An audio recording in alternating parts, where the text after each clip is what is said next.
de tal modo que han generado una crisis social y un enfrentamiento tan enorme que uno no sabe bien dónde termina.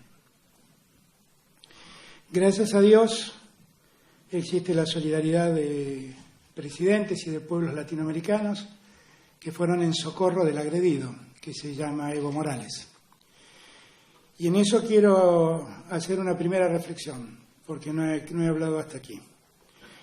Tenemos que tener una enorme gratitud con el presidente López Obrador, que generosamente y rápidamente fue en socorro de sus compatriotas, porque finalmente es nuestra patria, Latinoamérica, que en Bolivia estaban siendo perseguidos. Y asiló a decenas de bolivianos en la sede de su embajada. Como cada vez que ocurren cosas así, lo ha hecho México, como lo hizo con nosotros en los años 70. Del mismo modo, mi gratitud eterna al presidente López Obrador.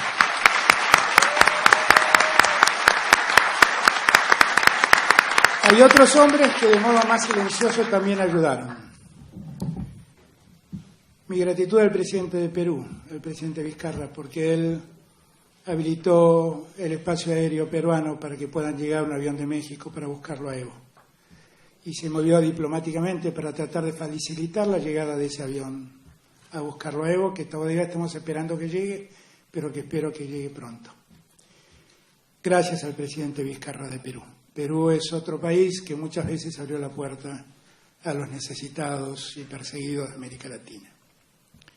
Mi gratitud al presidente Abdo de Paraguay, que anoche lo llamé, preocupado por la situación, e inmediatamente, con gran generosidad, me dijo que las puertas del Paraguay estaban abiertas para Evo Morales, para asilarlo y darle tranquilidad.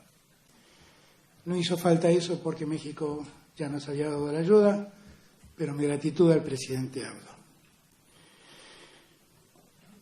Es una muy mala jornada realmente, no es un lindo día para los que queremos que la democracia se afiance entre nosotros.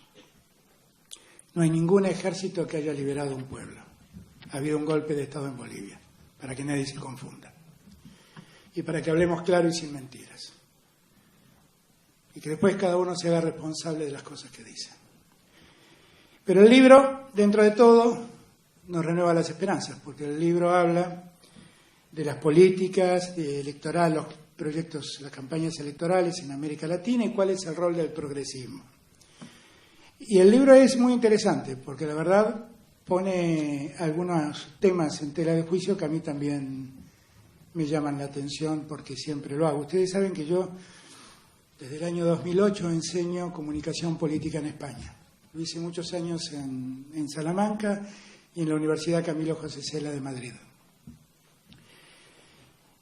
Y la verdad nunca sé por qué me invitan, porque ese máster, que es un máster muy costoso y que lleva gente muy importante, trata de promover el trabajo de la consultoría política.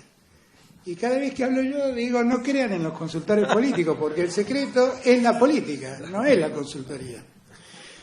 Y la verdad es que esto es algo de lo que siempre estuve convencido, pero me terminé de convencer trabajando con Néstor. O sea, si había alguien que renegaba de las formas de la consultoría, ese alguien era Néstor Kirchner.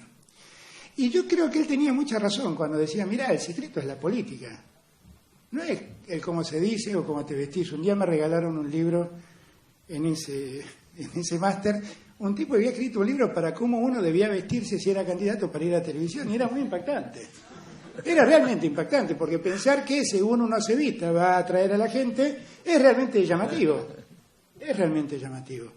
Pero todo esto tiene una razón de ser.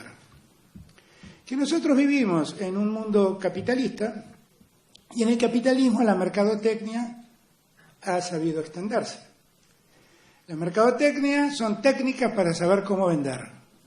Son las técnicas que nos enseñan de qué modo podemos vender latas de tomates en conserva, de qué modo podemos vender una gaseosa, de qué modo podemos vender ropa interior o un traje.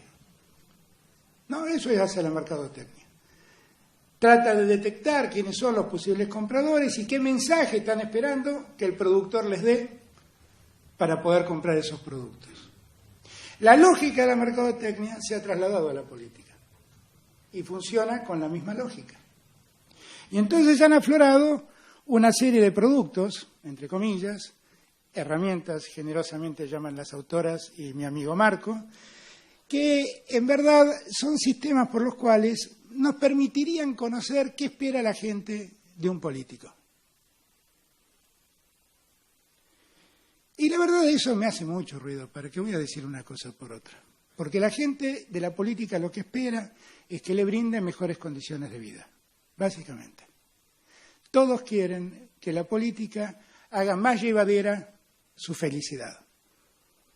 La búsqueda de la felicidad no la inventó la política, es incita al ser humano. Yo no me pongo a hablar de estas cosas, me empiezo a preocupar porque después termino con Bugs Bunny y me vuelvo en loco. Pero la búsqueda de la felicidad la plantea como un objeto central de la vida Aristóteles. Aristóteles planteaba que la búsqueda de la felicidad era el objeto central de la vida de un ser humano. Y finalmente la política, ¿qué hace? Tratar de acercar la felicidad o mejorar las condiciones de felicidad de los seres humanos. Y por eso los conservadores le dan felicidad a los conservadores garantizándoles que nada va a cambiar. Y los progresistas le dan felicidad a los más postergados diciéndoles me voy a ocupar de ustedes para sacarlos del lugar de postergación en el que están. Es tan simple como esto. El problema es el mensaje, no, el problema es la política. Porque la política lo que tiene que tener en claro es algo que para mí es el eje de todo. Saber a quién representamos. Porque cuando uno es conservador, sabe lo que está representando. Y cuando uno es progresista, tiene que saber lo que está representando. Cuando yo en la campaña simplifiqué mi discurso diciendo, entre los jubilados y los bancos, me quedo con los jubilados, le estaba marcando a los argentinos quiénes eran mi centro de interés y qué intereses quería representar.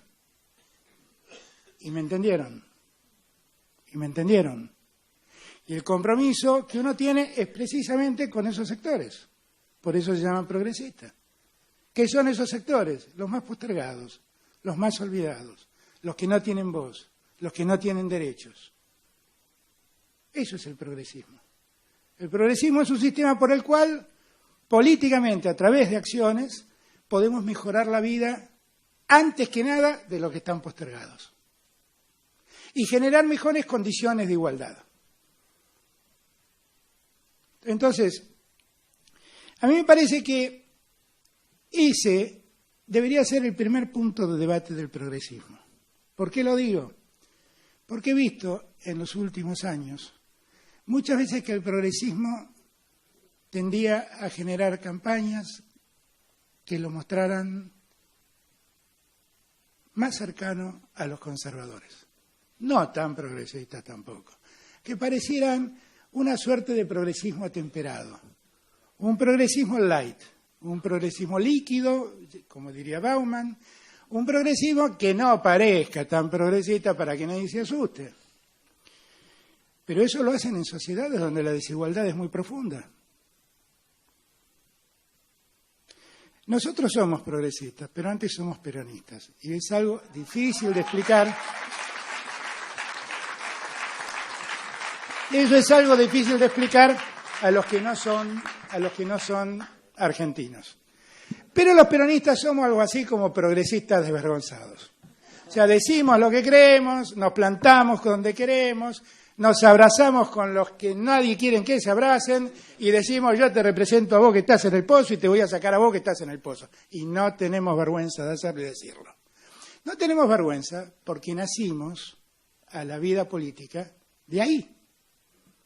Nacimos a la vida política cuando un coronel del pueblo lo metieron preso y ese coronel le había empezado a dar derechos a los que trabajaban. Y cuando los que trabajaban se dieron cuenta que el que le reconocía sus derechos y el que atendía sus intereses iba preso, salieron a la calle e hicieron la epopeya más grande del siglo XX, que fue el 17 de octubre. Nadie los convocó. Salieron en búsqueda de garantizar la libertad y la presencia política en el escenario de la política de quien le estaba representando sus intereses en la política. Cada vez que yo digo estas cosas, aparece un socialista argentino y me dice, no, pero antes que el peronismo, el socialismo argentino planteó, eso es verdad, pero nunca lo había hecho. El que lo hizo se llamó Perón. Y por eso, siempre hubo una cosa como más genuina, yo diría más desvergonzada. No tenemos vergüenza de decir estas cosas los peronistas. Y a veces el progresismo en otras latitudes de América Latina tiene como más cuidados, más prevenciones. Seguramente porque ninguno tuvo un movimiento social y política de las características del peronismo. Pero me parece que es un tema a analizar, porque hay países de América que sí han tenido movimientos como el peronismo. Por ejemplo, México con el PRI, y en lo que degeneró el PRI. Y eso, en todo caso, es un tema de análisis también. El Partido de la Revolución terminó siendo el partido neoliberal por excelencia de México. Entonces, yo siento que el primer punto es entender que el progresismo, como cualquier actor de la política, tiene que tener muy en claro qué intereses representa. Esto lo hemos hablado desde hace décadas, diría, con Cristina. Me echan la culpa a los medios, que yo fui el autor de haberle regalado a Cristina un libro que se llama En torno a lo político de Chantal Mouffe. Y la verdad, en torno al político lo que plantea es exactamente lo que estoy diciendo yo. A mí me gustó como lo escribe Chantal Mouffe. Tampoco fue muy innovadora Chantal Mouffe. Es una discusión que la política tiene desde hace tiempo. Pero me echan la culpa de que yo le metí en la cabeza a Cristina ese libro que dice que la política es contradicción de intereses. Pero vaya novedad. Es eso la política, no es otra cosa.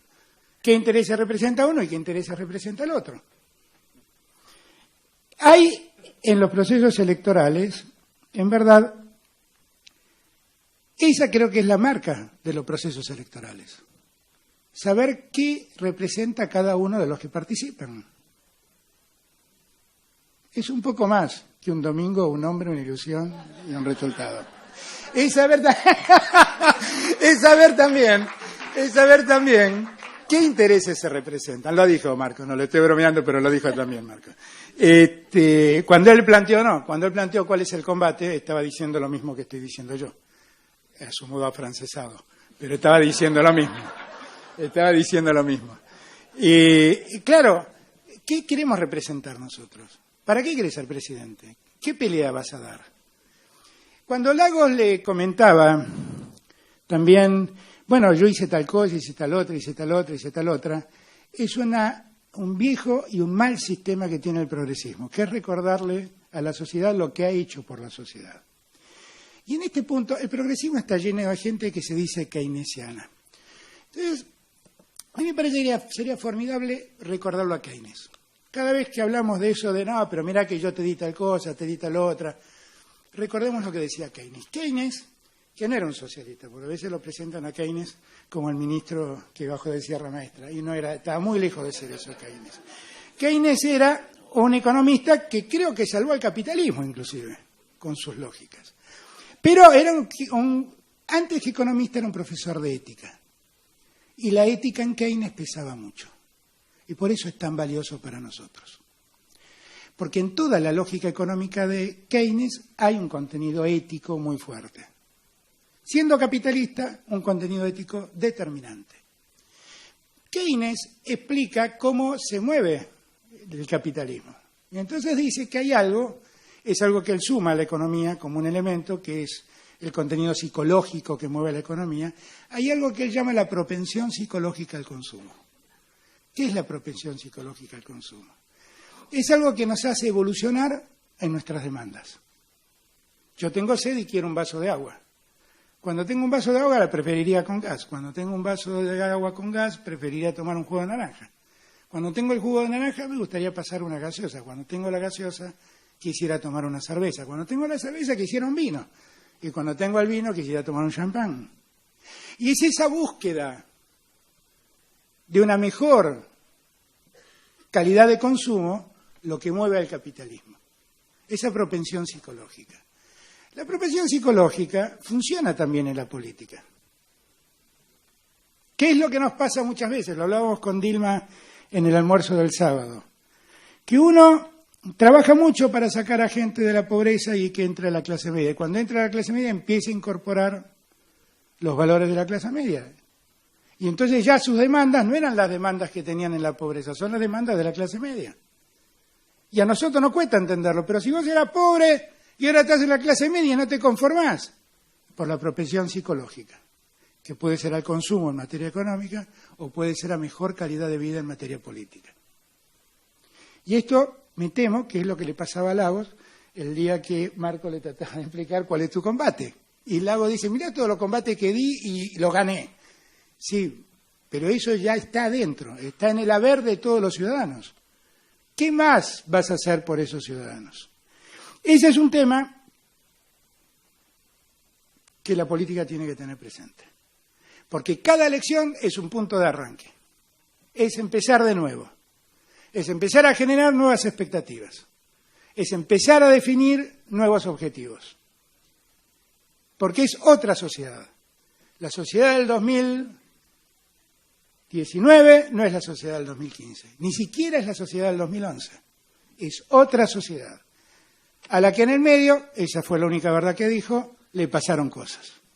Entonces, eso nosotros tenemos que tenerlo presente a la hora de las campañas. Y tenemos que siempre hacer prevalecer el objetivo político por sobre todas las demás cosas. Y acá empieza mi segunda pelea en esos cursos que doy en España, cuando me empiezan a hablar de las herramientas de la mercadotecnia. Los análisis de mercado se llaman encuestas en la política, los focus groups se llaman focus group en ambos lados, y la gran estrella del presente es la Big Data. Y ahí yo tengo una serie de reflexiones para hacer, ¿no? Digo, cuando Churchill decidió salir por radio y decirle a los ingleses, tenemos que enfrentar a los nazis y solo tengo para ofrecerles, ¿cuántos focus groups hizo? Y cuando De Gaulle dijo, me voy de Francia al exilio y allí voy a montar el gobierno resistente para volver a recuperar Francia de los nazis, ¿cuántos focus groups hizo? Y más lejos, cuando a San Martín se le ocurrió cruzar los Andes en mula, muerto de frío, enfermo, para para liberar a Chile, a Perú, hizo muchos focus groups en Santiago o en Lima. Esos eran políticos y sabían lo que hacían. Tenían muy claros los objetivos y actuaban en consecuencia. Y eso es lo que yo más reivindico de la política. Por eso muchas veces cuando a mí me dicen, eso no te conviene hacerlo, no está bueno que hagas esto, pero debo hacerlo. No es si me conviene o no me conviene, debo hacerlo. Y eso no es que a mí particularmente me encanten los problemas. Pero la verdad, cuando tengo un problema, debo resolverlo y no debo especular sobre cómo resolverlo. Debo resolverlo del modo que mi ética y mi conciencia me recomienda hacerlo. Seguramente lo hablo con amigos y formaré mi opinión al final. Pero la política es eso. Nada me pone peor que vengan en campaña a decirme, pasó tal cosa, tenés que salir y decir esto. Es una cosa insólita. Nunca me olvido, en el año 2000, me acuerdo de este salón porque acá presentamos su documental, pero después de la elección del 2015, había mucha efervescencia amarilla en Argentina, y en el 2016 empecé a preocuparme por la libertad de Milagro Sala. Y un día le dije a Milagro Sala, a los abogados de Milagro Sala, que me dijeran en qué momento podía verla. Y con la generosidad del sistema penitenciario de Jujuy, me convocaron al mediodía del 31 de diciembre. Y yo allí partí. Me fui hacía bastante calor y estuve con Milagro esa tarde. Y después volví a las corridas para pasar con el fin de año con los que quiero. Y le dejé un beso y asumí mi compromiso. Todos me recomendaron no hacerlo. La pregunta es, ¿debía hacerlo o no debía hacerlo? Si la respuesta es que debía hacerlo, no se consulta más nada. Algo parecido me pasó con Lula. E irónicamente, algo parecido me pasó también con Evo. Un político no consulta encuestas, hace lo que su conciencia y su ética le recomienda, porque uno dice ser un dirigente, y un dirigente es el que se pone al frente de la gente. Y la política que recomienda revisar focus groups y encuestas es para que existan políticos que corran detrás de la gente. Y la política no es para correr detrás de la gente, era para ponerse delante de los pueblos e ir corrigiendo lo que hay que corregir para hacer las cosas mejor en ese pueblo que uno quiere representar. Tan simple como eso.